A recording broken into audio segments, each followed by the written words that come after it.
ஐஷு கௌதம போலீஸ்க்கு அனுப்ப வேணாம், வீட்டில் உள்ள எல்லா வேலையும் இவர் தான் பார்க்கணும் அப்படின்ற மாதிரி ஒரு பனிஷ்மெண்ட் கொடுக்குறாங்க. கௌதமும் அந்த பனிஷ்மெண்ட்டை ஏற்றுக்கிறாரு. வளகாப்பு எப்போதும் போல் நடக்கட்டும், வளகாப்பை நடத்துங்க அப்படின்னு சொல்லிட்டு வளகாப்பை எல்லோரும் நடத்துகிறாங்க. எல்லோரும் சீனி போட்டு 5 வகை சாப்பாடு எல்லாருக்கும் ஊட்டி விட்றாங்க. ஃபங்க்ஷன் நல்லபடியாக முடிஞ்சிருது.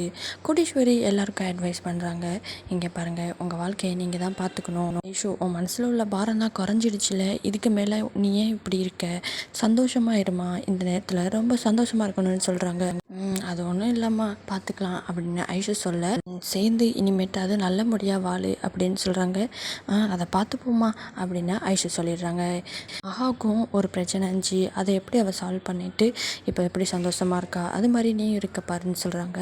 இப்போ என்ன பிரச்சனைனா, பிரபாவுக்கு ஒரு நல்ல வாழ்க்கை அமையணும், என்ன நடக்குதுன்னு தெரியல அப்படின்னு சொல்ல, என்ன நீங்கள் எதுக்கும் கவலைப்படாதீங்க, நான் திரும்பி உங்கள் வீட்டுக்கே வந்தாலும் நான் எப்போதும் போல் ஹாப்பியாக தான் இருப்பேன், நீங்கள் எதுக்கும் கவலைப்படாதீங்கன்னு சொல்கிறாங்க. அப்புறம் மகா எல்லாருக்கும் காலையிலேயே சூப்பராக வீட்டெல்லாம் நல்லா அலங்காரமாக வச்சுருக்காங்க. ப்ரேயர்லாம் பண்ணிவிட்டு எல்லாருக்கும் ஸ்வீட் எடுத்துக்கோங்கன்னு சொல்லி ஸ்வீட் கொடுக்குறாங்க. எல்லோரும் ஸ்வீட் எடுத்துகிட்டு என்ன மகா என்ன ஸ்பெஷல்னு சொல்லி கேட்குறாங்க. அப்புறம் சூர்யா சொல்கிறாரு, மகா தனியாக ஒரு பிஸ்னஸ் ஸ்டார்ட் பண்ண போகிறா அப்படின்னு சொல்கிறாங்க. எல்லோரும் வீட்டில் உள்ள எல்லோரும் சந்தோஷப்படுறாங்க, என்கரேஜ் பண்ணுறாங்க. நீ ஸ்டார்ட் பண்ணு, உன்னோட ஜாப் நல்லாயிருக்கும் அப்படின்னு எல்லோரும் என்கரேஜ் பண்ணுறாங்க.